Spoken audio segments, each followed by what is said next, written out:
अस्सलाम वालेकुम dear students of second year. हमने आज स्टार्ट करना है अपना मैथमेटिक्स का कोर्स। नॉन मेडिकल के स्टूडेंट्स और आईसीएस के स्टूडेंट्स आपके लिए जो है ये कोर्स डिज़ाइन किया गया है। इस बुक में जो बुक आपने यूज़ करनी है that is mathematics 12 Punjab text book board की बुक लेनी है आपने। 7 चैप्टर्स जो है वो हमने स्टडी करने हैं। पहला चैप्टर जिसको आज हम डिस्कस करेंगे that is functions and limits. Functions and limits discuss करने के लिए सबसे पहले हमने फंक्शन को डिस्कस करना है कि फ़ंक्शन किसे कहते हैं। फंक्शन का कॉन्सेप्ट जो है वो लेबनीज़ ने दिया था। ये मैंने आपकी बुक का पेज नंबर इसलिए मेंशन किया है ताकि आप अपनी बुक से सारे ऑब्जेक्टिव के लिए रीड आउट कर सको कि क्या क्या इंपॉर्टेंट जो है वो इन्फॉर्मेशन गिवन है। तो फंक्शन का कॉन्सेप्ट दिया था जी लेबनीज़ ने। फंक्शन किसे कहते हैं, डेफिनेशन ये है कि फंक्शन इज़ अ मैपिंग, ठीक है, इट इज़ अ रूल और अ मैपिंग और you can say a correspondence from set X to set Y that assign to each element x in x a unique element y in y। ठीक है, अब इसको ज़रा समझने की कोशिश करते हैं कि ये डेफिनेशन कहना क्या चाहिए। फंक्शन जो है वो हम कहते हैं कि ये एक मैपिंग होती है एक सेट से दूसरे सेट पे, और इस पर शर्त ये है कि हर जो हमारे पास x का एलिमेंट होता है वो एक यूनिक एलिमेंट जो है वो y में देना चाहिए उसको। फॉर एग्ज़ाम्पल इसको मैं आपको एग्ज़ाम्पल से एक्सप्लेन करती हूँ। जैसे कि मैं कहती हूँ एक मैं फंक्शन लेती हूँ जिसमें x सेट है जैसे कि ये कह रहे हैं, और एक हमने y सेट ले लिया। इसको हम लोग अगर डिफ़ाइन करें तो हम कहते हैं कि फॉर एग्जांपल इसके मैं कुछ एलिमेंट्स ले लेती हूँ। For example I have x1 x2 and x3 और y के कुछ एलिमेंट्स हैं y1 y2 and y3 and y4। Functions की डेफिनेशन आप पहले भी पढ़ चुके हैं। फंक्शन की डेफिनेशन जो है वो आपने सेट्स एंड फंक्शन के चैप्टर में पहले स्टडी की हुई है, उसी को ये हम थोड़ा आगे जो है वो लेके चलेंगे। इसमें हम कहते हैं कि अगर मैं मैपिंग जो है वो स्टार्ट करती हूँ, मैं कहती हूँ x1 जो है वो हम मैप करते हैं फॉर एग्जांपल y1 पे, x2 जो है वो हम मैप करते हैं y4 पे, अपनी चॉइस से कर रही हूँ, एंड x3 हम मैप कर रहे हैं y2 पे। तो ये हम लोग अगर मैपिंग कंसिडर कर लेते हैं, एक रूल या एक कॉरेस्पोंडेंस कंसिडर कर रही हूँ, तो अब हमने देखना है क्या ये फंक्शन की मैपिंग है या नहीं है। फंक्शन जो है वो ये कब होगा, ये जो तमाम एलिमेंट्स हैं, दो कंडीशंस जो हैं वो आपने याद रखनी है। दो कंडीशंस कौन सी हैं, एक ये आपने पहले भी स्टडी किया हुआ है कि तमाम जो हमारे पास पहला सेट होता है, ठीक है, यानी कि जो सेट एक्स है ये पूरा डोमेन ऑफ द फंक्शन बनना चाहिए। क्या मतलब है कि इसके तमाम की तमाम एलिमेंट्स जो हैं वो मैप होने चाहिए, इनमें से कोई भी एलिमेंट्स रहना नहीं चाहिए, ठीक है। और सेकंड कंडीशन ये होती है हमारे पास कि यहाँ से हर एलिमेंट एक यूनिक मैपिंग जो है वो प्रोवाइड करे। मीन्स टू से कि x1 अगर y1 पे मैप हो रहा है तो x1 कभी भी y2 y3 और y4 पे भी एट अ टाइम मैप नहीं होना चाहिए। एक एलिमेंट एट अ टाइम एक एलिमेंट ऑफ y पे मैप होगा, ठीक है। ये दो कंडीशंस है, पहली ये है कि तमाम एलिमेंट्स को मैप होना चाहिए, और सेकंड कंडीशन ये है कि इसमें से हर एलिमेंट जो है वो एक यूनिक मैपिंग जो है वो दे, ठीक है। ओके, तो अब ये जो एलिमेंट्स होते हैं, अब ज़रा डोमेन और रेंज ऑफ अ फंक्शन को भी देख लेते हैं। तो ये जो एलिमेंट्स, तमाम एलिमेंट्स जो हमारे पास जिनसे मैपिंग ओरिजिनेट होती है, इनको हम कहते हैं they are the domain of the function, ठीक है। वो तमाम एलिमेंट्स जिन पर मैपिंग हो रही होती है, किस किस पे मैपिंग हो रही है, y1 y2 एंड y4, तो इनको हम कहते हैं they are called range of function, ठीक है। अच्छा, एक और कॉन्सेप्ट आपको बताना है कि तमाम y के एलिमेंट्स जो होते हैं, जो चाहे मैपिंग में इंक्लूड हो या ना हो, y1 y2 y3 y4, इसके तमाम एलिमेंट्स को कहा जाता है कोडोमेन, ठीक है, दिस इज़ कोडोमेन। लेकिन जिन पर मैपिंग हो रही है उनको रेंज कहा जाता है, और जिनसे मैपिंग ओरिजिनेट हो रही होती है दैट इज़ कॉल्ड डोमेन।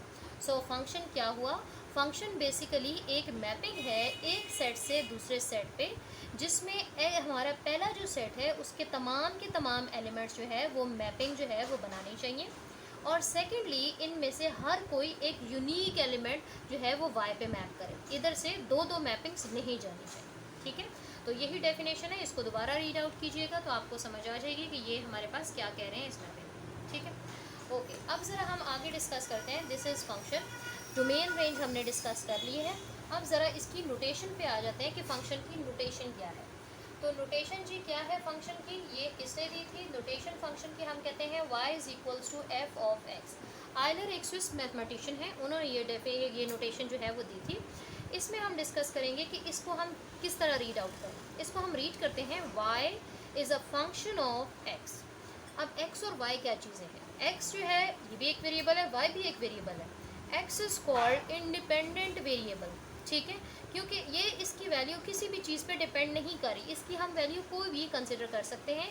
इसकी वजह से जब मैपिंग होती है इस पर, कोई फंक्शन आता है इस पर, तो ये जो एफ ऑफ एक्स बनती है जिसको हमने कहा y, this is called dependent variable, ठीक है, डिपेंडेंट वेरिएबल कह देंगे इसको, ठीक है। तो this is called dependent variable and this is independent variable, okay. अच्छा, तो ये इसकी वैल्यू हम कोई भी कंसिडर कर सकते हैं, so that this is independent, तो इस वजह से हमने इसको इंडिपेंडेंट वेरिएबल कहा है। और ये जो है ये हमारे पास क्योंकि इसकी वैल्यू एक्स पे डिपेंड कर रही है, तो आप कहेंगे दिस इज़ डिपेंडेंट वेरिएबल, ठीक है जी, ओके।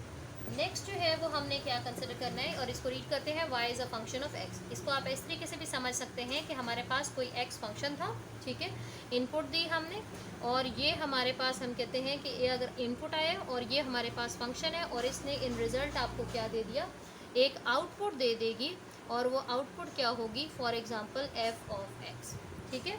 तो इनपुट हमारे पास क्या थी, x थी, और फंक्शन जब उस पर अप्लाई हुआ तो उसने एक आउटपुट दी, that is f of x, ठीक है।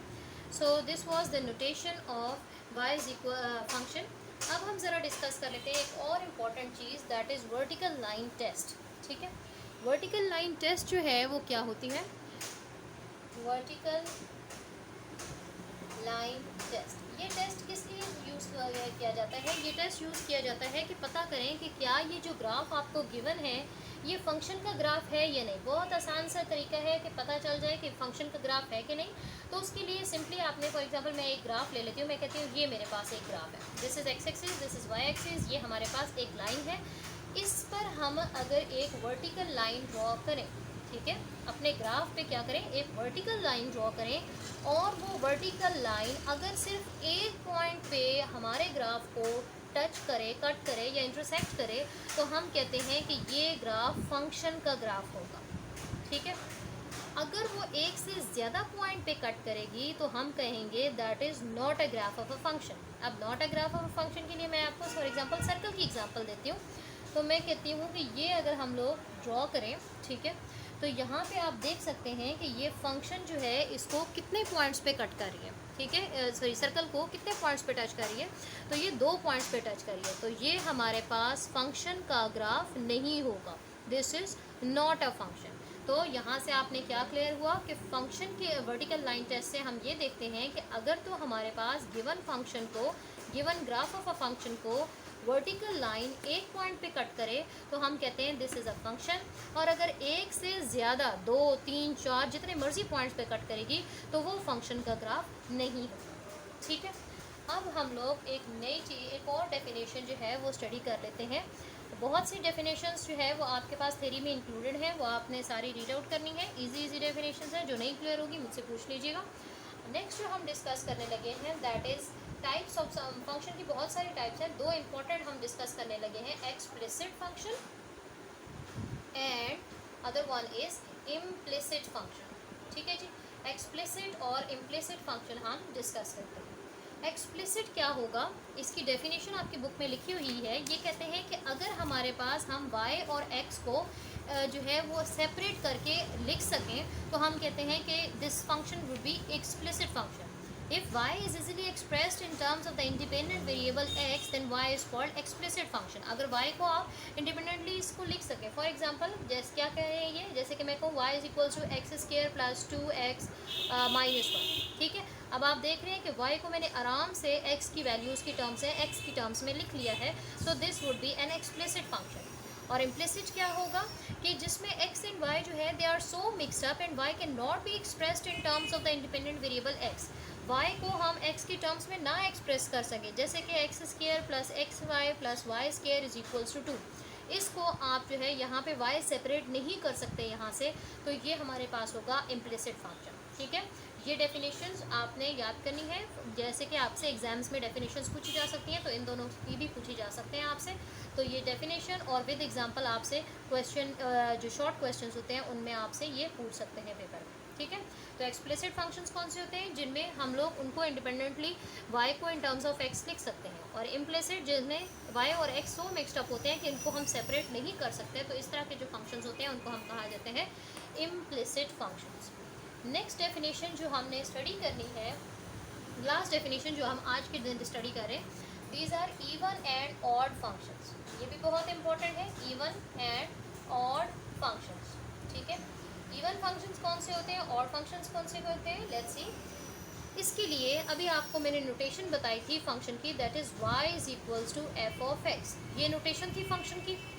अगर हम लोग फंक्शन में x की जगह माइनस एक्स पुट करें और वापस आपको फंक्शन जनरेट हो जाए, एज इट इज़ वो फंक्शन वापस आ जाए, तो हम कहेंगे that would be an even function. ठीक है, और अगर हम कहते हैं कि एफ फंक्शन में हम माइनस एक्स पुट करें, ठीक है, और वो आपको क्या दे दे, माइनस एफ ऑफ एक्स, यानी माइनस ऑफ द फंक्शन, तो हम कहेंगे the function would be odd. अब ज़रा एग्जांपल ले लेते हैं। एग्जांपल जैसे कि मैं कंसिडर करूं, कैसे हम लेंगे। फॉर एग्जांपल मैं कहती हूँ कि हमारे पास फंक्शन गिवन है y इज़ इक्वल्स टू क्या गिवन है, y कहें या एफ ऑफ एक्स कहें की बात है। फंक्शन गिवन है एक्स स्क्वायर प्लस 1। ठीक है, अब ज़रा देखते हैं कि फंक्शन में x की जगह हम क्या पुट करते हैं, माइनस एक्स। तो जहाँ जहाँ आपको x नज़र आएगा आपने उधर क्या पुट करते जाना है, माइनस एक्स। तो हमारे पास ये x था जहाँ हमने माइनस एक्स पुट कर दिया, ये x था माइनस एक्स पुट कर दिया, माइनस का स्क्वायर हो गया प्लस एक्स स्क्वायर प्लस 1। तो ये क्या जनरेट हो गया, ये तो वापस फंक्शन जनरेट हो गया। सो यहाँ पे ये क्या हमें मिला, f of minus x is equals to f of x. तो ये किस में था, इवन में था कि ऑड में था, ऑड में क्या था, f of minus x is equals to minus f of x. तो ये डेफिनेशन तो रेफर करिए किसकी, इवन को। तो हम कहेंगे कि ये जो गिवन फंक्शन है this is an even function. ठीक है जी, अब हम ज़रा डिस्कस कर लेते हैं एक एग्जांपल ऑड की। सिंपल सी एग्जांपल आपके लिए जो है स्टार्ट करने के लिए हम करेंगे, जैसे कि हम कहते हैं एक्स क्यूब। अब हम पुट करते हैं x की जगह माइनस एक्स, तो यहाँ भी x की जगह हो जाएगा माइनस एक्स, माइनस का क्यूब होता है minus x cube, minus x cube क्या है, एक्स क्यूब इज़ फंक्शन। तो ये हो जाएगा क्या, एफ ऑफ माइनस एक्स किसकी इक्वल आ गया है, minus f of x. F of minus x किसकी इक्वल आ गया है, माइनस एफ ऑफ एक्स के। तो इसका मतलब दिस गिवन फंक्शन जो है this is an odd function. ठीक है, और अगर हम लोग ना तो हम एफ ऑफ माइनस एक्स को एफ ऑफ एक्स की टर्म में लिख सकें और ना ही एफ ऑफ माइनस एक्स को माइनस एफ ऑफ एक्स की टर्म्स में लिख सकें, तो ऐसा जो फंक्शन होगा उसको हम कहेंगे नीदर इवन नॉर ऑड। ठीक है, कुछ ऐसी भी एग्जांपल्स होंगे, जैसे कि मैं आपको एग्जांपल दे दूँ। जैसे हम कहते हैं कि function f of x is equals to x plus 1। अब ज़रा हम लोग चेंज करते हैं, हम कहते हैं माइनस एक्स पुट करते हैं, यहाँ भी हो जाएगा माइनस एक्स प्लस 1। अब यहाँ तो माइनस है, मैं ज़रा माइनस कॉमन लेने की कोशिश करती हूँ, शायद ये हमारे पास ऑड बन जाए। अगर हम माइनस कॉमन लेंगे तो ये तो अंदर बन जाएगा एक्स माइनस 1, जबकि पास मेरा जो फंक्शन है वो है एक्स प्लस 1। तो आप देख रहे हैं कि माइनस पुट करने से ना तो ये ओरिजिनल फंक्शन बन रहा है और ना ही जो है माइनस अगर मैं कॉमन ले लूँ तो ये हमारे पास ये फंक्शन बन रहा है, यानी कि दोबारा से एक्स प्लस 1 भी नहीं बन रहा, और ना ही माइनस एक्स पुट करने से ये डायरेक्टली जो है वो हमारे पास फंक्शन बन रहा है। तो इसका मतलब कि ये तो फंक्शन ना तो इवन है और ना ही नीदर इवन नॉर ऑड। तो ये इवन भी नहीं है और ऑड भी नहीं है, तो कुछ फंक्शंस ऐसे भी होंगे। अब हम इंशाल्लाह अपने नेक्स्ट लेक्चर में एक्सरसाइज स्टार्ट करेंगे, जिसमें हम लोग इवन ऑड फंक्शंस भी डिस्कस करेंगे, और इसके अलावा फंक्शन की वैल्यूज़ अगर डिफरेंट पॉइंट्स पे फाइंड करनी हो तो वो भी फाइंड करेंगे। तब तक के लिए आपने थ्योरी को अच्छे से रीड आउट करना है, और उसमें जो भी क्वेश्चंस होंगे वो आपसे मुझसे पूछ सकते हैं। ठीक है, फिर इंशाल्लाह हमने एक्सरसाइज स्टार्ट करनी है। Thank you.